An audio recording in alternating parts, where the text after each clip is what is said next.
বাংলাদেশ আগামী বছরের নভেম্বরে এলডিসি কাতার থেকে বের হয়ে এসে এলডিসি বহির্ভূত উন্নয়নশীল দেশের কাতারে অন্তর্ভুক্ত হতে যাচ্ছে। দ্য ডেইলি স্টারের যে স্পেশাল সাপ্লিমেন্ট বের হয়েছে, সেই সাপ্লিমেন্টে আমি বাংলাদেশের জন্য গুরুত্বপূর্ণ মনে করে একটি লেখা লিখেছিলাম।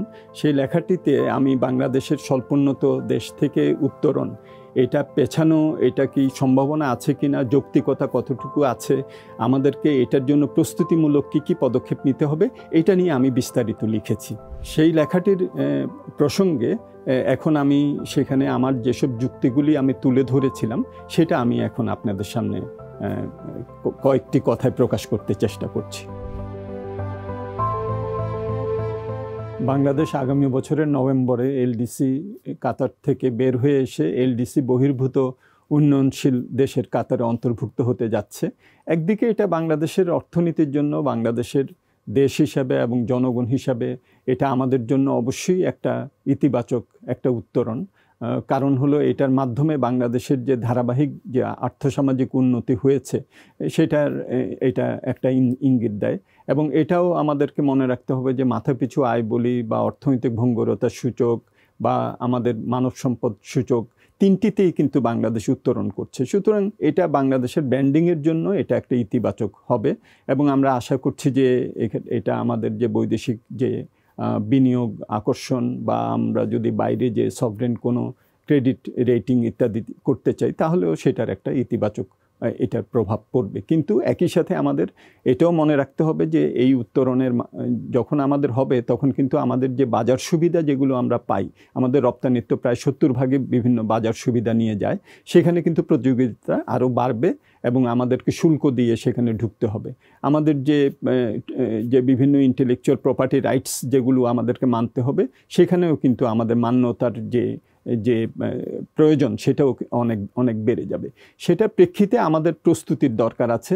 এবং সেই প্রস্তুতিটা আমাদের এই যে বাজার সুবিধা নির্ভর যে প্রতিযোগিতা সক্ষমতা, সেখান থেকে আমাদেরকে দক্ষতা, উৎপাদনশীলতা নির্ভর প্রতিযোগিতা সক্ষমতায় আমাদের উত্তরণ করতে হবে, যাতে করে আমাদের রপ্তানি বাজার যেটা আছে, সেই বাজারে আমাদের অব্যাহতভাবে আমরা আমাদের প্রতিযোগিতা সক্ষমতাটাকে রাখতে পারি। সেটা করতে গেলে আমাদের অনেক ধরনের বিনিয়োগ দরকার হবে, আমাদের কমপ্লায়েন্সগুলো বাড়াতে হবে, আমাদের যে পরিবেশ প্রতিবেশ, সেটার যে সক্ষমতা আমাদের এন্টারপ্রাইজ লেভেলে, সেটা আমাদের সক্ষমতা বাড়াতে হবে, আমাদের যে উৎপাদনশীলতা সেটা বাড়াতে হবে, আমাদের লজিস্টিক্স, ট্রেড ফ্যাসিলিটেশন, এইসব জায়গাগুলোতে আমাদেরকে বড় ধরনের পরিবর্তন করে আমাদের সক্ষমতা বাড়াতে হবে। Compliance, labour standards, environmental standards, এগুলো আমাদের কিন্তু প্রয়োজন পড়বে, যেগুলো আমরা যতদিন পর্যন্ত আমরা স্বল্পোন্নত দেশ ছিলাম অতটা চাহিদা কিন্তু ছিল না। যখনই আমরা বের হয়ে যাব, এইসব কমপ্লায়েন্স রিকোয়ারমেন্ট, এগুলোর সক্ষমতা, সেটা কিন্তু আমাদের চাহিদাটা বাড়বে। সেটা আমাদের যে দ্বিপাক্ষিক যে বাণিজ্য সহযোগী, তাদের দিক থেকে বাড়বে, ব্র্যান্ডস বায়ার্স যারা আছে তাদের দিক থেকে বাড়বে, এবং আমাদের মূল বাজারগুলিতে যারা নাকি আমাদের পণ্য ক্রয় করেন, সে ভোক্তা, তাদের দিক থেকেও কিন্তু এইসব প্রত্যাশাটা বাড়বে। সুতরাং সেই সব দিকে আমাদের প্রস্তুতিটা রাখতে হবে। সেটার জন্য আমাদের বিভিন্ন ধরনের যে এখন যেমন শুল্ক হার যেগুলো আমাদের আছে, আমদানি শুল্ক, আমরা আমাদের আমদানি শুল্কের সাথে আমরা রেগুলেটরি ডিউটি আমরা ইম্পোজ করি, আমরা বিভিন্ন ধরনের সাপ্লিমেন্টারি ডিউটিজ ইম্পোজ করি, ভ্যাট ইম্পোজ করি, এইসবগুলোতে বড় ধরনের পরিবর্তন আমাদের আনতে হবে। সুতরাং সেখানে আমাদের যে রাজস্ব আহরণ, সেই রাজস্ব আহরণের তখন প্রত্যক্ষ করের উপরে নির্ভরশীলতা বাড়িয়ে আমাদের এটা করতে হবে। অপ্রত্যক্ষ কর যেগুলো আছে, সেগুলোতে আমাদের বড় ধরনের রিফর্মস দরকার হবে। অনেকেই বলেন যে আমরা কি এটাকে আরও পিছাতে পারবো কিনা। আমার মনে হয় যে এখানে সুযোগ খুবই কম। নেপাল আমাদের সাথে উত্তরণ হচ্ছে। নেপাল কিন্তু তারা 2026-এর জন্য প্রস্তুতি নিচ্ছে। আমরা যদি সেখানে বলি যে আমরা এটাকে ডেফার করব, তাহলে দেখা যাবে 2026-এর পরে কেবলমাত্র যুদ্ধবিধ্বস্ত আফগানিস্তান আর বাংলাদেশই থাকবে হলো স্বল্পোন্নত দেশ। সেটাও আমাদের জন্য খুব সুখকর হবে কিনা, স্বস্তিদায়ক হবে কিনা, সেটাও একটা চিন্তা করতে হবে।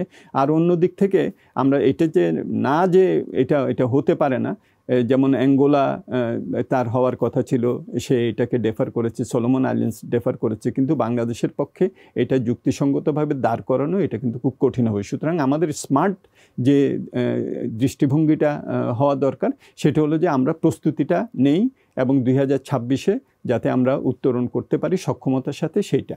আর যদি অন্যান্য সব দেশ মিলে যারা নাকি গ্র্যাজুয়েশন হবে তারা যদি সবাই মিলে যদি একটা তারা সেখানে ইউএন জেনারেল অ্যাসেম্বলিকে এটা কনভিন্স করাতে পারে যে সবাই মিলে কিছুটা, যেহেতু রুশ ইউক্রেন যুদ্ধ, মূল্যস্ফীতি ইত্যাদির চাপ আছে, তখন সেটা দেখা যাবে। কিন্তু এখন আমাদেরকে প্রস্তুতিটা নিয়ে রাখতে হবে। এবং আমি দেখেছি যে বৈশ্বিক যে সমাজ বা WTO-তেও এই ডেফারমেন্টের জন্য এটাকে পিছিয়ে যাওয়ার পক্ষে এটা কিন্তু খুব একটা আন্তর্জাতিক কোনো ইতিবাচক মনোভঙ্গি নেই এই মুহূর্তে। সুতরাং আমাদের জন্য প্রয়োজন যে আমাদের রাষ্ট্রীয়ভাবে আমাদের অর্থনৈতিক বিভিন্ন যেসব পদক্ষেপ নেওয়ার কথা, আমাদের কমপ্লায়েন্সের শক্তিশালী করা, এইসব জায়গাগুলোতে আমাদের নজর দিতে হবে। এবং আমাদের যারা নাকি রপ্তানিকারক আছেন তাদেরও এটাকে মাথায় রেখে আমাদের এটাকে সক্ষমতাগুলিকে আমাদেরকে এখন সেদিকে পদক্ষেপগুলি নিতে হবে। আর আমাদের কিন্তু কয়েকটি দ্বিপাক্ষিক যে সহযোগী আছে, ইউরোপিয়ান ইউনিয়ন, কানাডা, তারা, চীনও বলেছে যে তারা 3 বছরের জন্য এটাকে সম্প্রসারণ করবে। এই সুযোগটাকেও আমাদের কাজে লাগাতে হবে, এই সময়টাকে। স্বল্পোন্নত দেশ থেকে উত্তরণের জন্য আমাদের বিভিন্ন পর্যায়ে পদক্ষেপ নিতে হবে। যেমন রাষ্ট্রীয় পর্যায়ে আমাদের যে শুল্ক যে এখন কাঠামো আছে এটাকে বড় পরিবর্তন করতে হবে। আমাদের যে সাপ্লিমেন্টারি ডিউটি, রেগুলেটরি ডিউটি, এগুলো কিন্তু তখন আমরা দিতে পারবো না। সুতরাং সেটার বাইরে যে কিভাবে আমরা শুল্ক আহরণ করব সেটা আমাদের চিন্তা করতে হবে, এগুলোকে তখন বাদ দিতে হবে। আমরা যে ধরনের প্রণোদনা রপ্তানিকারকদেরকে দেই, যেমন আমরা রেডিমেড গার্মেন্টসের ক্যাশ কম্পেনসেশন স্কিম দেই, এটা কিন্তু করা যাবে না। সুতরাং সেখানে আমরা কিভাবে তাদেরকে অন্যান্যভাবে আমরা সহায়তা করতে পারি, সেখানে আমাদের ট্রেড ফেসিলিটেশন, লজিস্টিক্স, এগুলোতে তাদের যদি খরচ কমিয়ে বিজনেস এনভায়রনমেন্টটাকে ভালো করে, ইতিবাচক করে যদি তাদের যদি ওভারঅল কস্ট আমরা কমাতে পারি, তাহলে কিন্তু ওইটাকে কম্পেনসেট করা যাবে যে ক্যাশ কম্পেনসেশন স্কিমের আন্ডারে আমরা যেটা তাদেরকে দিচ্ছি। এগুলো হলো আমাদের রাষ্ট্রীয় পর্যায়ে। আমাদের এন্টারপ্রাইজ লেভেলে আমাদেরকে চেষ্টা করতে হবে যাতে করে আমাদের দক্ষতা, উৎপাদনশীলতা এটা বাড়িয়ে প্রতিযোগিতার সক্ষমতাটা আমাদেরকে আমরা বাড়াতে পারি। সুতরাং সেখানে রপ্তানিকারক এবং উদ্যোক্তা যারা আছেন তাদেরকে এই ধরনের পদক্ষেপগুলি নিতে হবে। বৈশ্বিক পর্যায়ে আমরা WTO-তে আমাদেরকে চেষ্টা করতে হবে যে আমরা উত্তরণ করে গেলেও যাতে করে যেসব সুবিধা আমরা এখন পাচ্ছি এগুলো আরও কিছুদিন আমরা পেতে পারি কিনা। সুতরাং 3 লেভেলেই এই যে পদক্ষেপগুলি, এই প্রস্তুতিমূলক পদক্ষেপ, সেটা আমাদের নিতে হবে।